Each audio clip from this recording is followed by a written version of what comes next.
بخارا میں ایک آتش پرست مجوسی، آگ کی پوجا کرنے والا، آگ کو اپنا معبود سمجھنے والا، رمضان کا مہینہ تھا، وہ اپنے بچے کے ساتھ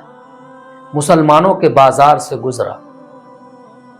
مسلمانوں کے بازار سے گزر ہی رہا تھا کہ اس کے بچے کے ہاتھ میں جو کھانے کی چیز تھی، بچہ اس گزرنے کے دوران ہی وہ چیز کھانے لگا۔ جب مجوسی نے اپنے بچے کو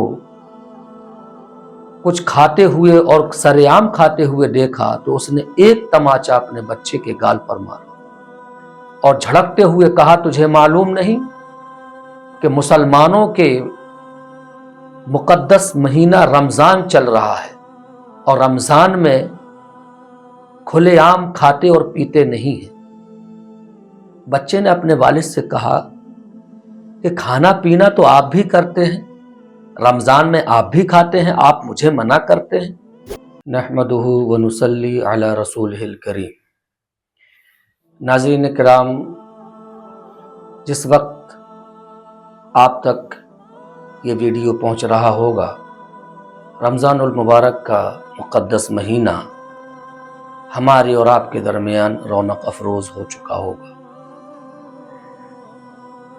آج مسلم معاشرے میں رمضان کو لے کر جو بے احتیاطیاں ہیں وہ کوئی ڈھکی چھپی بات نہیں ہے۔ ایک بڑا طبقہ ہے کہ جن کی زندگی میں رمضان آتا ہے اور رمضان آ کر گزر جاتا ہے اور انہیں احساس تک نہیں ہوتا، اور نہ وہ اس چیز کا احساس کرنا چاہتے ہیں کہ کتنا عظیم مہینہ اللہ کی رحمت اور اس کی مغفرت کو طلب کرنے کا گزر گیا اور وہ محروم کے محروم رہ گئے۔ ظلم بالائے ظلم یہ کہ آج مسلم معاشرے میں نہ صرف یہ کہ روزہ رکھنے والوں کی تعداد بہت کم بچی ہے، معمولی تعداد ہے، ساتھ ہی ساتھ اس پر کچھ نوجوانوں کا اور مسلم محلوں کا رویہ یہ ہے کہ رمضان کے مہینے میں رمضان کا احترام نہ کرتے ہوئے کھلے عام سڑکوں پر محلے میں کھاتے ہیں، پیتے ہیں، گٹکا، سگریٹ اور دیگر چیزوں کا استعمال کھلے عام کرتے ہیں، جبکہ یہ انتہائی مبغوض اور خدا کی بارگاہ کا بڑا عظیم جرم ہے کہ انسان روزے بھی نہ رکھے اور ساتھ ہی ساتھ رمضان کا احترام بھی اس کے دل میں نہ ہو اور وہ کھلے عام کھائے اور پیے۔ احترام رمضان کے سلسلے میں تاریخ کا یہ ایک انوکھا قصہ علماء تحریر فرماتے ہیں۔ بخارا میں ایک آتش پرست مجوسی، آگ کی پوجا کرنے والا، آگ کو اپنا معبود سمجھنے والا، رمضان کا مہینہ تھا، وہ اپنے بچے کے ساتھ مسلمانوں کے بازار سے گزرا۔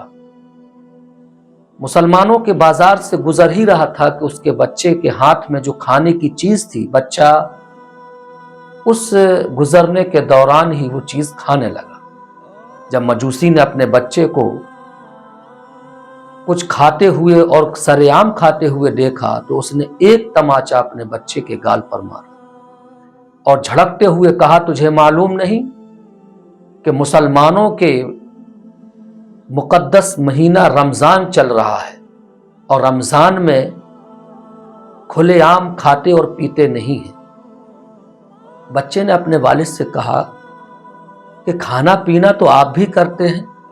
رمضان میں آپ بھی کھاتے ہیں، آپ مجھے منع کرتے ہیں۔ کہا، بیٹا اس بات کو خیال رکھو کہ میں رمضان کے مہینے میں کھاتا ہوں، میں مومن نہیں، میں مسلمان نہیں، میں کھاتا ضرور ہوں لیکن میں گھر کے اندر کھاتا ہوں، اور تم مسلمانوں کی بستی میں گزرتے ہوئے سرعام کھا رہے ہو، یہ رمضان کے احترام کے خلاف ہے۔ کہتے ہیں کہ یہ کہہ کر وہ گزر گیا، اور کچھ دنوں کے بعد جب اس کا انتقال ہوا، ایک مومن اور ایک مسلمان نے اس کو دیکھا کہ وہ جنت کی بہاروں میں ہے۔ پوچھا کہ تم تو مجوسی تھے، اہل ایمان سے نہیں، اہل اسلام سے نہیں، اور پھر خدا کی جنت میں تم کیسے پہنچ گئے؟ اس مجوسی نے کہا کہ ہر چند کہ میں اہل اسلام اور ایمان سے نہیں تھا، لیکن ایک مرتبہ میں نے اپنے بیٹے کو رمضان کے احترام میں مارا تھا اور اس کو رمضان کا احترام سکھایا تھا۔ اللہ کو یہ ادا اتنی پسند آئی کہ مرنے سے پہلے مجھے ایمان کی دولت سے نواز دیا۔ حضرات محترم، ایک مجوسی اور آگ پرست اگر رمضان کے احترام کی وجہ سے آگ کا مستحق ہونے والا اگر جنت کا مستحق کر دیا جائے، تو کیا اس کا برعکس دوسرا پہلو یہ نہیں ہے کہ جو لوگ اس ماہ مبارک میں کھلے عام کھاتے و احترام نہیں کرتے ہیں، تو مومن ہونے کے باوجود ہو سکتا ہے کہ انہیں اس حرکت کی بنیاد پر جہنم کا ایندھن بنا دیا جائے۔ لہٰذا ڈریں اور رمضان کا احترام کریں۔ السلام علیکم ورحمۃ اللہ وبرکاتہ۔